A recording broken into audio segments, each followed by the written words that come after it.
Bora falar de futebol? E o sorteio do Mundial de Clubes, hein? Afinal, quem pegou o grupo da morte? Quem pegou o grupo mais acessível? Vamos dar uma olhadinha nos adversários e falar sobre como eles estão neste momento? Lembrando que o Mundial é daqui 6 meses.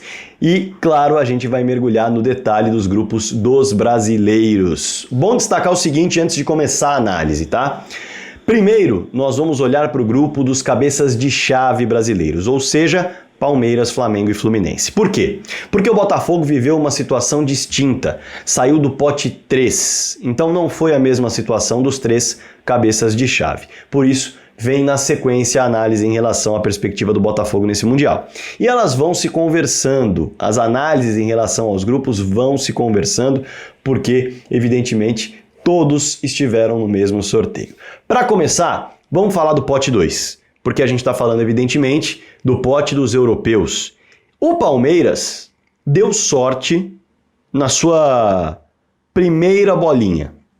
Olhando para a perspectiva do que tinha à disposição do Palmeiras, projetando europeus, para se ter uma ideia, o Palmeiras tinha o Porto para pegar e enfrentou, o Palmeiras tinha o Borussia Dortmund para pegar, o Palmeiras tinha a Inter de Milão para pegar e o Palmeiras tinha o Chelsea para pegar. Desses 4, o Porto é de fato o mais acessível.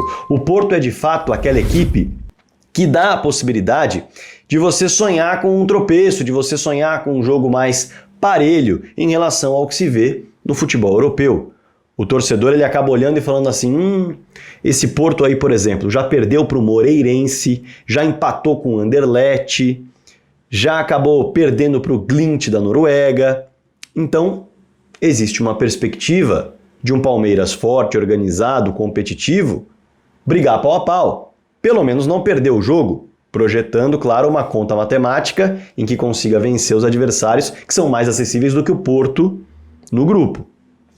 Agora, quando a gente olha para o pote perfeito, ele não saiu para o Palmeiras. Ele começou, mas não saiu. O pote perfeito para os cabeças de chave tinha Porto, Ulsan e Auckland City.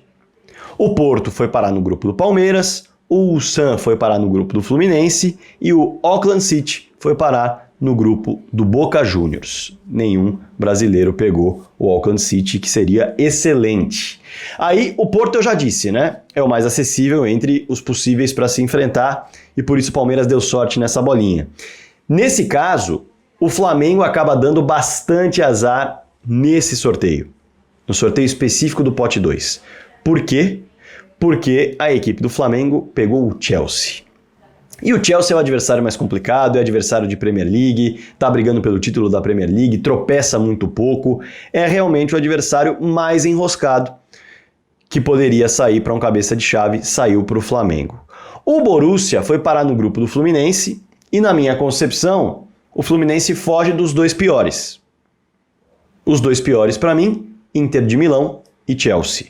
Estou falando das possibilidades desses 4, porque eram os 4 que poderiam enfrentar os brasileiros.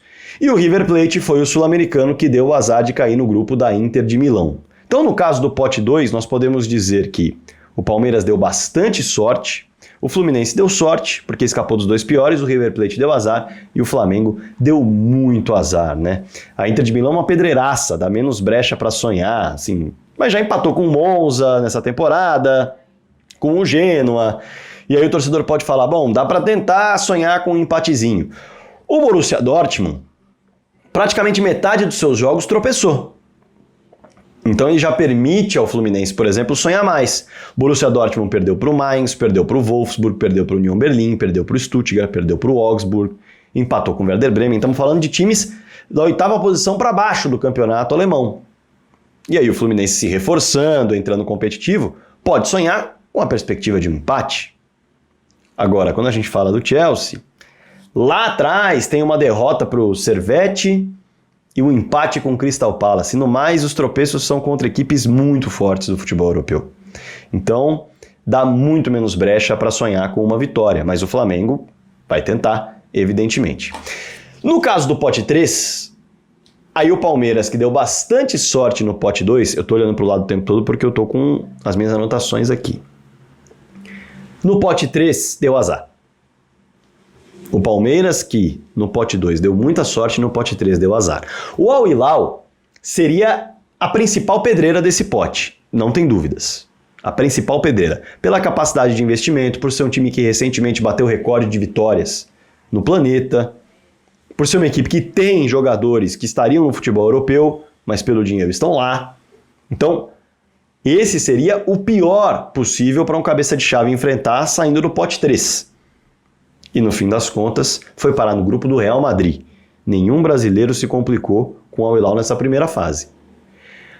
Mas a segunda maior pedreira desse pote 3 foi parar no grupo do Palmeiras, que é o Al Ahly. Inclusive tem uma história com o Palmeiras, né? O Al Ahly no Mundial de 2020 conseguiu colocar o Palmeiras no 4º lugar, no empate no tempo normal e nos pênaltis garantiu a 3ª colocação.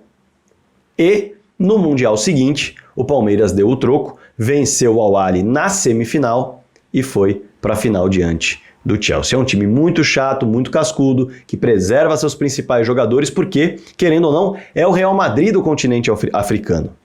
É o Real Madrid do continente africano. É um papa-títulos tanto no seu país, tanto no Egito, quanto no continente. Então é um time cascudo, experiente, acostumado a jogar contra outras escolas de outros continentes, por estar presente sempre no campeonato mundial, que é aquele mais pequenininho, agora chamado de Intercontinental. O Percital, que jogou contra o Palmeiras, mantém a sua camisa do Al Ahly em dia. O Karabakh, também jogador importante de construção e de finalização, também segue no Al Ahly, é um dos líderes do time com bons números na frente. E agora tem uma novidade, que é um palestino nascido na Dinamarca como artilheiro pelo 2º ano seguido, que é o Wessam Abou.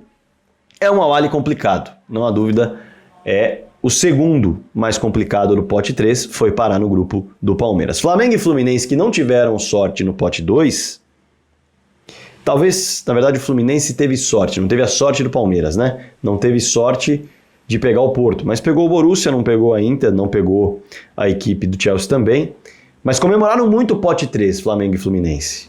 O Ulsan era o time mais desejado do pote 3. É tricampeão sul-coreano, é verdade, mas vai mal demais na Champions Asiática, por exemplo, nessa temporada. É o 4º pior entre todos os times que disputam. 3 pontos em 6 jogos disputados na primeira fase. O Ulsan era o sonho de consumo do pote 3 e foi parar no grupo do Fluminense. O León. O León é time mexicano e tudo mais. Gente, esse papo de time mexicano, tudo bem. Tem altos investimentos, é um futebol competitivo, porém, o León hoje não está nem entre os 10 melhores times do futebol mexicano. Para você ter uma ideia, é o 11º na liga. Nessa temporada, foram 17 jogos com 3 vitórias. Então o León, na minha concepção, era o time mais desejado do pote 3 depois do Ulsan. E caiu no grupo do Flamengo, um adversário bastante acessível, portanto Flamengo e Fluminense celebraram o sorteio do pote 3. No pote 4, 2 times chatos, digamos assim, que fugiam do restante da média, apareciam como possibilidades. O Pachuca e o Inter Miami. O Pachuca é o atual campeão continental da CONCACAF, time que está sempre no top 5 do futebol mexicano, de alto investimento, e foi parar no grupo do Real Madrid, assim como o Al Hilal. Agora, o outro time chato desse grupo, desse pote, melhor dizendo, era o Inter Miami, e foi parar no grupo do Palmeiras. O Inter Miami, ele rende uma análise rasa, muitas vezes, que muita gente pode falar. O Inter Miami não tem chance de brasileiro ganhar. Messi, Suárez, Busquets, Jordi Alba... Calma. É verdade, tem craques, tem talentos que resolvem jogos e por isso era o 2º time mais complicado desse pote a se enfrentar, mas não é um time tão organizado quanto o Pachuca, por exemplo. Não à toa, o Inter Miami vai como o time do país sede por ter feito a melhor campanha em regularidade, é bem verdade, na Major League Soccer, foi o primeiro entre 18 classificados, mas quando vai para os playoffs, o Inter Miami, que tem a melhor campanha geral, cai para a pior campanha geral do Atlanta United. O Inter Miami fez mais de 70 pontos, o Atlanta fez 40 pontos. E no mata-mata, melhor de 3 jogos, o Inter Miami perdeu 2 para o Atlanta. Quando você olha para a Conca Champions, o Inter Miami parou no mata-mata contra o Monterrey, perdendo os 2 jogos. Então, esses detalhes já mostram que é um time que tem talentos, veteranos é bem verdade, mas é um time que defensivamente não corresponde em muitas ocasiões. É um time desequilibrado. Trocou o treinador, o Tata Martino saiu, o Mascherano chegou. Sendo assim, é muito natural que o Inter Miami seja um time difícil, mas não é o bicho de 7 cabeças que muita gente pinta. Não é. O Flamengo pegou o Esperance da Tunísia. Aí a gente está falando de um time que é chato, não tem craques como o Inter Miami, mas é um time organizado. A diferença é a questão do investimento, da perspectiva, do que pode contratar, do que pode chegar. Por isso o Inter Miami é mais complicado, até pelos nomes que tem, habituados a grandes competições. O Esperance é um time chato da Tunísia, é o melhor time tunisiano, bateu o vice-campeão da Champions da temporada passada, da Champions africana, e na temporada retrasada foi semifinalista e detalhe, nas 2 ocasiões perdeu para o Al-Ahly, que é, como eu disse, o Real Madrid do continente africano. Então perdeu nas 2 ocasiões para o campeão lá nas fases finais, uma foi vice-campeão, na outra caiu na semi. É chato? É, mas é acessível. O Yan Sassi, por exemplo, que é um jogador mediano, costuma entrar em campo lá, chegou a jogar de 10 algumas vezes. O Rodrigo é artilheiro. O Rodrigo passou pelo CSA, pelo Juventude aqui, é artilheiro. E não é um jogador de altíssimo destaque. Então, olhando até para as peças, é um time que está abaixo do Inter Miami. Não tem dúvida, e o Flamengo recebeu esse time do pote 4. O Fluminense pegou uma Mamelodi Sundowns, que é um degrau abaixo do Esperance. Na África do Sul, uma Mamelodi Sundowns é uma equipe muito forte, não tem dúvida. É o time do país. E vem batendo semifinais, mas caindo para os vice-campeões da Champions League africana. Time cascudo, tem o brasileiro como destaque, que é o Lucas Ribeiro, e ele vai lutando com o sul-africano pela artilharia. Nessa temporada foi o artilheiro da temporada passada. Mas é um time também de um potencial de investimento baixo, para comparar, por exemplo, com o que o Pachuca pode fazer até o Mundial, com o que o Inter Miami pode fazer até o Mundial. E está um degrauzinho abaixo do Esperance, que está um degrau abaixo do Al-Ahly. Olhando para os grupos, é isso. Já já a gente volta nos grupos, claro, dos cabeças de chave, porque agora a gente vai falar dos grupos, ou melhor, do grupo do Botafogo. O grupo do Botafogo, naturalmente, seria um grupo chato de qualquer maneira, porque o Botafogo vem do pote 3. Mas o Botafogo escapou do Bayern de Munique, o Botafogo escapou do Manchester City, o Botafogo escapou do Real Madrid e foi pegar o Paris Saint-Germain como cabeça de chave. Dentre as possibilidades, claro, o Manchester City vem num momento ruim, o Real Madrid não vem num momento bom, mas a gente está falando de um torneio que vai acontecer daqui a 6 meses. Dentro do que era possível enfrentar, o PSG é a melhor opção. É a melhor opção para o Botafogo em termos de cabeça de chave. Então, nesse caso, ele deu sorte. O problema é o azar de estar no pote 3, que tem a ver com, claro, o ranking da Conmebol, não tem a ver com sorte ou azar nesse sentido, para explicar melhor, mas estar no pote 3 é mais complicado. O Atlético de Madrid, inegavelmente, é uma pedreiraça. O PSG é uma pedreira, mas entre as 4 possíveis era a menos pedreira. O Atlético de Madrid, pedreiraça, e tem o Seattle Sounders, que é muito acessível, né? Um time que mostrou uma defesa forte na Major League Soccer, mas o ataque chama pouco a atenção. Foi semifinalista da Major League Soccer nesse ano. Tem os brasileiros Léo Chu, Natan e João Paulo, jogadores que também atuaram aqui no futebol brasileiro, mas não conseguiram tanto destaque. Sendo assim, a análise dos grupos é a seguinte, olhando para os brasileiros.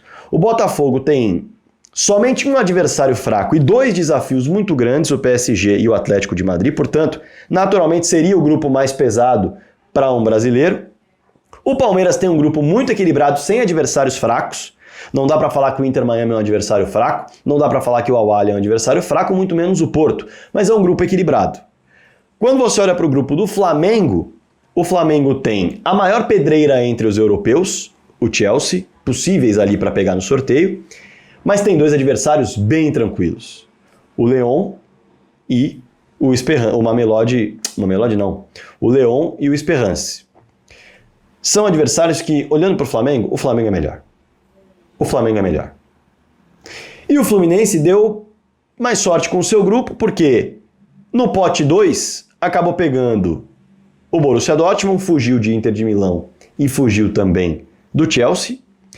Pegou o Ulsan, que era o maior desejo de uma equipe do pote 3, e o Mamelodi Sundowns, que acaba ficando para trás em relação ao Al-Ahly do Palmeiras, por exemplo, no futebol africano, fica continente, né? Fica atrás também do Esperance, então acaba sendo um grupo interessante para o Fluminense brigar, mas precisa se reforçar dadas as condições do atual Fluminense, né? O atual Fluminense não vence o Mamelodi Sundowns, o atual Fluminense vence o Ulsan, mas passa longe de competir com o Borussia Dortmund. E não custa dizer que o grupo com o Real Madrid, Al Hilal, Pachuca e Salzburg é um grupo que promete demais pela perspectiva de todos poderem bagunçar esse grupo.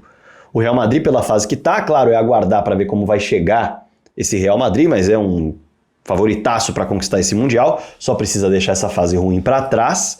O Al Hilal era o maior problema do pote 2, foi parar no grupo do Real Madrid. O Pachuca era o maior problema do pote 3, foi parar no grupo do Real Madrid. E o Salzburg é um clube europeu de muita aposta, muito investimento em jovens, mas ainda é um clube europeu que pode se reforçar, portanto, é um grupo bem interessante de se observar. Ainda que o grupo da morte me parece ser o grupo do Botafogo, com o Botafogo, PSG, Atlético de Madrid, brigando ali com grandes jogos, e aí deu azar o Seattle Sounders de cair nesse grupo, né? Enfim, claro que eu quero a sua opinião aqui embaixo sobre o sorteio do Mundial, o que você espera desse Mundial, quantos brasileiros vão avançar, quantos brasileiros vão ficar pelo caminho, tem alguém que você imagina que vá longe nessa competição e que não, digamos assim, está no radar da grande mídia? Fique à vontade para comentar, eu espero seu comentário aqui embaixo. Para quem não me conhece, rapidamente, espera, não sai do vídeo não, deixa eu me apresentar. Prazer, meu nome é Rodrigo Fragoso, eu sou setorista do Palmeiras na TNT Sports e produzo análises em vídeo sobre o clube nas minhas redes sociais. Essa é uma delas, mais abrangente, contemplando o sorteio do Mundial como um todo. Espero que você tenha gostado do trabalho. Se inscreve, já somos mais de 62.400 por aqui. Me dá essa moral, quero chegar nos 100 mil logo. Além disso, claro, eu espero que você clique no sininho que está do lado para ativar as notificações e ser avisado sempre que pintar vídeo novo por aqui. Claro, me dá uma moral clicando no joinha, no like e no hype. Esses botões mostram para o YouTube que o vídeo é bom e ele manda para mais pessoas. Evidente que eu estou esperando um comentário seu. E se quiser ser membro ou apoiador do canal, eu vou ficar muito contente. Espalhe o vídeo para todo mundo. Bora falar de futebol.